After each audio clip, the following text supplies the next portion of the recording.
अस्सलाम वालेकुम। Welcome to my YouTube channel सवे सक्सेस। आज हम चैप्टर 9th क्लास के चैप्टर नंबर 1 उसके लेक्चर नंबर 3 को डिस्कस करने जा रहे हैं, जिसका टॉपिक है relationship of biology to other sciences. इससे पहले मैंने लेक्चर नंबर 1 और लेक्चर नंबर 2 में आपको जो बायोलॉजी है उसका इंट्रोडक्शन भी बता दिया है और इसकी कुछ डिवीजन्स, जो इसकी मेन डिवीजन्स हैं वो भी बता चुकी हूँ आपको। इसके अलावा इसकी जितनी भी ब्रांचेस हैं बायोलॉजी की आगे से, वो मैंने लेक्चर नंबर 2 में आपको ऑलरेडी बता दी है। आज लेक्चर नंबर 3 है, जिसमें हम जो है रिलेशनशिप देखेंगे बायोलॉजी का दूसरी साइंसेस के साथ, लाइक फिजिक्स के साथ क्या रिलेशनशिप है बायोलॉजी का, केमिस्ट्री के साथ क्या है, मैथमेटिक्स के साथ, जियोग्राफी के साथ, इकोनॉमिक्स के साथ। फर्स्ट ऑफ ऑल हम देखेंगे कि जो बायोफिजिक्स है उसके क्या रिलेशनशिप है बायोलॉजी के साथ, मींस के फिजिक्स का क्या रिलेशनशिप है बायो के साथ।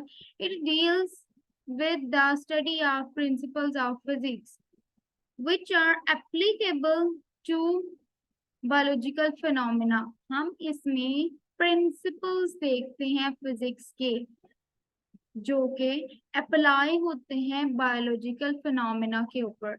फॉर एग्जाम्पल, इसमें मैंने एग्जांपल दी है फोटोसिंथेसिस की। फोटोसिंथेसिस के प्रोसेस के दौरान क्या होता है, light energy chlorophyll pigment absorb करता है। ठीक है, एब्जॉर्ब करने के बाद उसको लाइट एनर्जी को यूज करते हुए ग्लूकोज बना लेता है। ठीक है, ग्लूकोज में जो कैलिनो फूड है और उसमें जो एनर्जी स्टोर होती है वो केमिकल एनर्जी की फॉर्म में स्टोर होती है।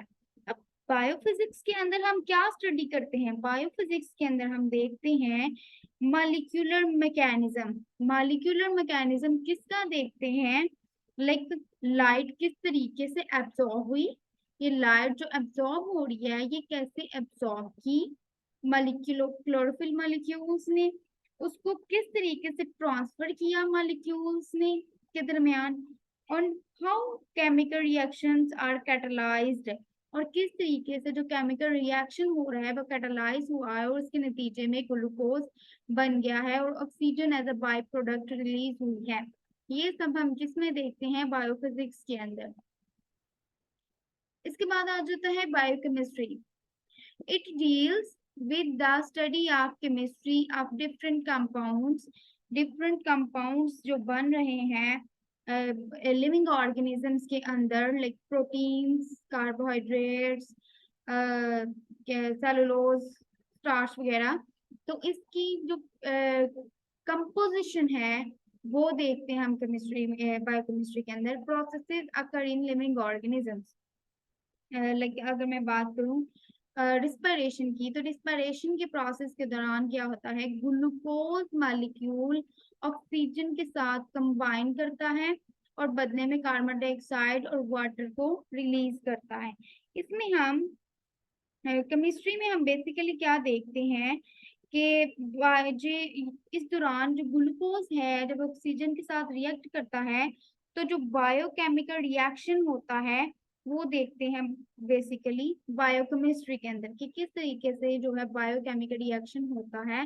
मींस कार्बन हाइड्रोजन बॉन्ड्स की ब्रेकडाउन होती है और कार्बन और ऑक्सीजन रिलीज होता है। ये हम देखते हैं रिस्पायरेशन के प्रोसेस के दौरान, किस फील्ड में, बायोकेमिस्ट्री की फील्ड में। नेक्स्ट आ जाता है biomathematics and biometry. It deals with the study of biological process using mathematical techniques and tools.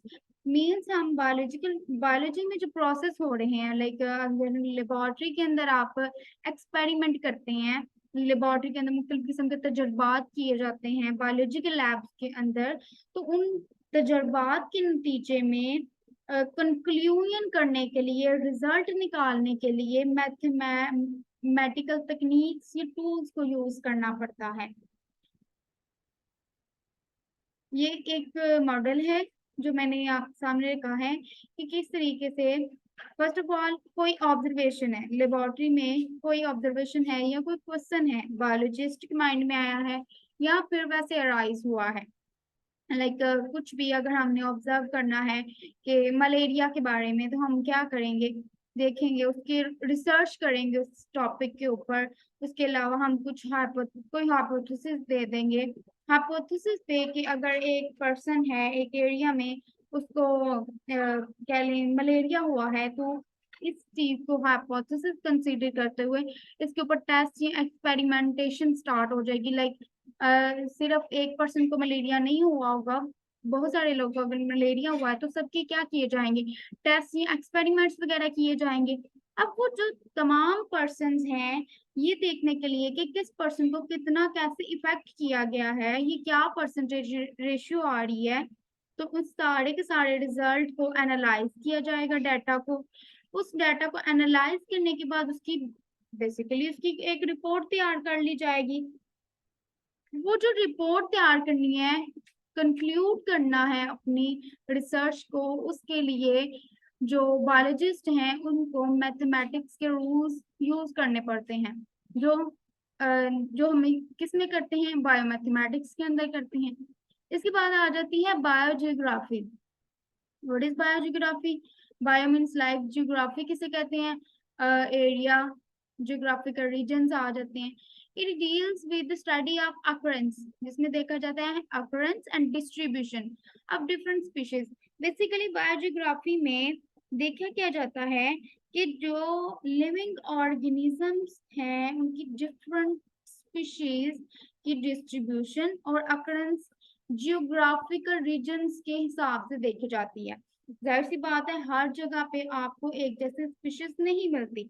Biologist इसमें क्या स्टडी करते हैं, बायोजियोग्राफर जो जियोग्राफर्स होते हैं वो देखते हैं कि माइग्रेशन, एवोल्यूशन, क्लाइमेट चेंज कैसे हुआ, इकोलॉजिकल इंटरेक्शन कैसे हुई, स्पीशीज एक स्पेसिफिक रीजन में कैसे फाउंड हुई है, कैसे मिली है एक स्पेसिफिक रीजन में, और किस तरीके से वो जो स्पीशी है वो क्लाइमेट चेंज के अकॉर्डिंग जो है वो चेंज हो रही है। आप देखें जो मंकीज हैं, बंदर हैं, वो हमेशा इस तरह से नहीं थे। आप अगर उनकी एवोल्यूशन देखें, उनकी हिस्ट्री पीछे से देखें, तो उनमें बहुत सारी चीजें हैं जो अब तब्दील हो चुकी हैं।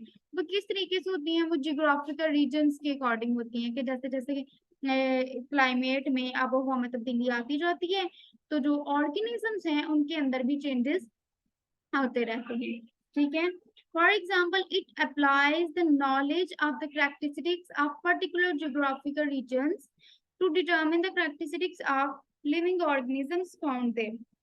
इसमें हम क्या देखते हैं, इसके अंदर हम जो है वो लिविंग ऑर्गेनिजम्स की करेक्टरिस्टिक्स को देखते हैं, जो कि जियोग्राफिकल रीजन्स के अकॉर्डिंग होती है। हर मुख्तलिफ जियोग्राफिकल रीजन्स पे रहने वाले जो जानदार हैं, जो लिविंग ऑर्गेनिजम्स हैं, उनकी करेक्टरिस्टिक्स भी, उनके जो कह लें खूबियां हैं, वो भी मुख्तलिफ होती हैं। आप अगर लाइक चिंपैंजी है तो आपको हर जगह पे चिंपैंजी नहीं मिलेंगे। अगर कैंगरू है तो आपको कैंगरू की स्पीशी हर जगह पे नहीं मिलेगी। स्पेसिफिक जियोग्राफिकल रीजन्स होते हैं जहाँ पे आपको कैंगरूज मिलते हैं। ठीक है, नेक्स्ट हम बात करते हैं बायो इकोनॉमिक्स पे। बायो इकोनॉमिक्स क्या है? It deals with the study of organisms from economical point of view. Economical point of view से हम ऑर्गेनिजम्स को स्टडी करते हैं। Like the cost value and profit value of the yield of wheat can be calculated through bioeconomics। कि अगर हम एक wheat की yield देखना चाह रहे हैं, अगर हमने कोई फसल उगाई है तो उसके ऊपर हमारी कॉस्ट क्या आई है, क्या हमने उसके ऊपर कितनी रकम लगाई है हमने उसके ऊपर, और वीट की फसल उगाने के बाद हमारे पास जो एक्चुअल वीट आ गई है, उसको यील्ड कहा जाता है, जो हमारे पास वीट आ गई है, जो फल हमें मिल गया। ठीक है, उसमें हमें कितनी प्रॉफिट वैल्यू मिली है। ठीक है, इन सब को कैलकुलेट करते हैं किस रूल्स के अकॉर्डिंग, ये बायोइकोनॉमिक्स के कुछ टेक्निक्स या टूल्स को यूज करके हम ये अपनी प्रॉफिट वैल्यू को मेजर कर सकते हैं या काउंट कर सकते हैं। एंड बेनिफिट्स और लॉसेस कैन बी डिटरमिन। इसके अलावा हम इसके कुछ बेनिफिट्स देखते हैं और लॉसेस देखते हैं, हम देखते हैं कि हमने जितने पैसे लगाए थे अपनी फसल के ऊपर, क्या हमें उस हिसाब से प्रॉफिट आया है या हमें कोई बेनिफिट हुआ है, कोई फायदा मिला है हमें या फिर लॉस हुआ है। ये सारा हम किससे पता लगाते हैं? बायोइकोनॉमिक्स के डिफरेंट टूल्स को यूज करके हम इसका हिसाब लगाते हैं। ये थी तमाम, जो कह लें, ब्रावो फील्ड थी जो कि बायो के साथ इंटरेक्शंस में थी या इंटरेक्ट कर रही थी। इसकी नेक्स्ट क्लास में इंशाल्लाह हम बात करेंगे कि किस तरीके से, जो अगर कोई बायोलॉजी को अपना कैरियर चूज करना चाहता है तो कौन कौन से ऐसे कैरियर्स हैं जो कह लें इससे रिलेटेड हैं, बायो से रिलेटेड हैं, या आगे कौन कौन सी फील्ड आ जाती हैं बायोलॉजी की जिसमें स्पेशलाइजेशन हासिल करने के बाद हम बायोलॉजी को एज अ प्रोफेशन चूज कर सकते हैं। इसमें फिशरीज आ जाती हैं, एग्रीकल्चर आ जाता है, और भी बहुत सारी फील्ड आ जाती हैं। इंशाल्लाह मैं आपको अपने लेक्चर नंबर 4 में बताऊंगी। मेरा लेक्चर नंबर 4 देखने के लिए मेरे चैनल को जरूर सब्सक्राइब करें, वीडियो को जरूर शेयर करें अपने दोस्तों के साथ, ताकि आपके दोस्त भी इससे ज्यादा से ज्यादा फायदा हासिल कर सकें। मेरे चैनल को लाइक करें, कमेंट करें। अगर किसी किस्म का आपको मसला लग रहा है तो आप मेरे चैनल को सब्सक्राइब करके उसमें कमेंट करें, मुझे बताएं, ताकि मुझे पता हो और मैं उस प्रॉब्लम को सॉर्ट आउट कर सकूं। Thank you so much. Allah Hafiz.